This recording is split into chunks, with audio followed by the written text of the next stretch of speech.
प्यारे बच्चों, कैसे हो आप सब? तो आज मेरे पास आप सबके लिए एक बहुत मजेदार सवाल है और वो ये है कि आप सबका सबसे पसंदीदा खेल कौन सा है? बताओ बताओ। क्रिकेट, फुटबॉल या कबड्डी? तुम सब तो आजकल ऑनलाइन गेम्स से बाहर ही नहीं निकलते। तो चलो, मैं ही बता देती हूँ अपने फेवरेट खेल के बारे में। मेरे बचपन में ना मुझे बास्केटबॉल बहुत पसंद था।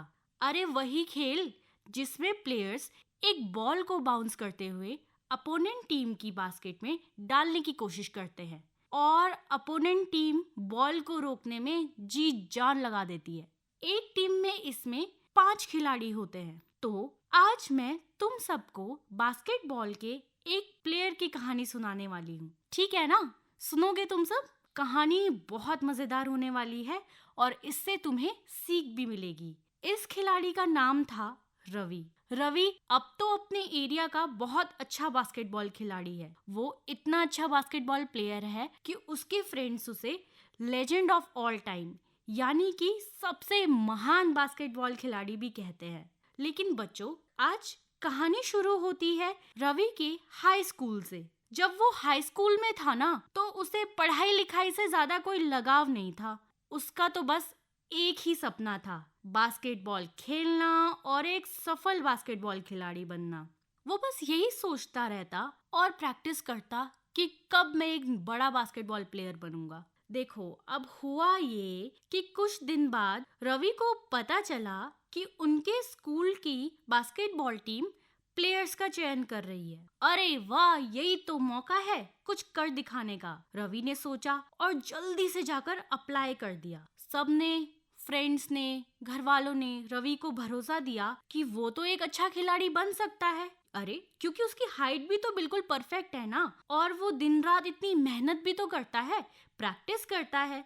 दिन बीतते गए और वो दिन आ ही गया जब सिलेक्शन का मैच होना था। रवि ने भी बहुत मेहनत की, पर सबकी एक्सपेक्टेशंस के उलट रवि कुछ खास प्रदर्शन नहीं कर पाया। जब प्लेयर्स के नाम अनाउंस हुए तो रवि भी एकदम सांस रोके खड़ा रहा, पर उसका नाम तो इसमें था ही ना। ओहो बेचारा रवि, यही तो उसका सपना था और आज वो एक स्कूल राउंड भी क्वालिफाई नहीं कर पाया। रवि को बहुत बुरा लगा। वो अपने कोच के पास गया और पूछा, सर, मेरा सिलेक्शन क्यों नहीं हुआ? मैंने तो इतने अच्छे से प्ले करा। इस पर कोच ने रवि को समझाया, देखो रवि, मुझे लगता है कि तुम ना एक एवरेज खिलाड़ी हो और तुम्हें इस तरह के विचार छोड़ देने चाहिए, क्योंकि बास्केटबॉल में तो तुम्हारा कोई फ्यूचर है नहीं बेटा। ये सुनकर रवि ने कुछ नहीं कहा और वो बस चुपचाप अपने घर चला गया। घर आने पर रवि की मम्मी पापा ने जब सुना, वो भी कहने लगे, बेटा छोड़ दे ये जिद और अपनी पढ़ाई पर ध्यान दे। ठीक है, रवि ने बहुत सोचा। अब ना उसके पास बस 2 ही रास्ते थे, या तो वो सबकी बात सुनकर बास्केटबॉल छोड़ दे या फिर दुगनी मेहनत करे, दिन रात एक करके मेहनत करे। सवाल बड़ा कठिन था।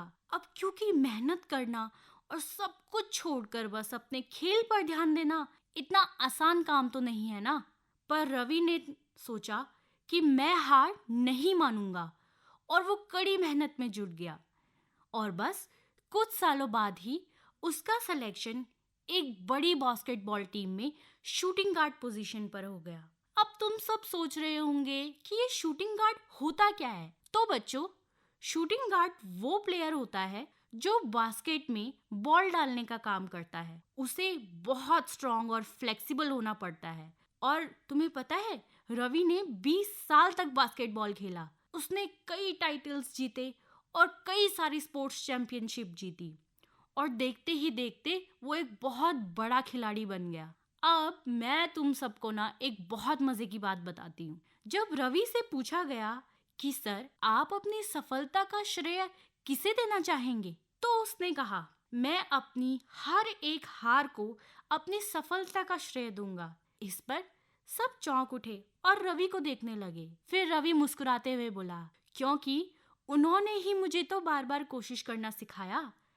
असल में देखो, हार जैसा तो कुछ होता ही नहीं। आप बस कोशिश करते हुए हमेशा कुछ नया ही सीखते हो। इसलिए हार के डर से कभी भी कोशिश मत छोड़ो। और तो और, क्या तुम्हें पता है, एक मैजिकल प्लेयर होने के बाद भी रवि कई गेम्स हारा, जिसमें 27 बार तो हार का कारण वो खुद ही था, पर वो कभी पीछे नहीं हटे। तो बच्चों, ये थी रवि की कहानी। और आज की कहानी बहुत खास थी, क्योंकि मैं चाहती हूँ इस कहानी के माध्यम से तुम सीखो और मुझसे एक वादा करो कि तुम सब भी अपने सपनों के लिए खूब मेहनत करोगे, क्योंकि हार का मतलब डरना या रुकना नहीं, बल्कि सीखना, समझना व आगे बढ़ते जाना है। लगातार कोशिश करते रहो, अपनी गलतियों से सीखो। एक ना एक दिन तुम्हारी पसंद की चीज तुम्हें जरूर मिलेगी। और बच्चों, मेहनत तो रंग लाती ही है ना। तुम सबने सुना ही होगा कि लहरों से डरकर नौका पार नहीं होती, कोशिश करने वालों की कभी हार नहीं होती। Thank you.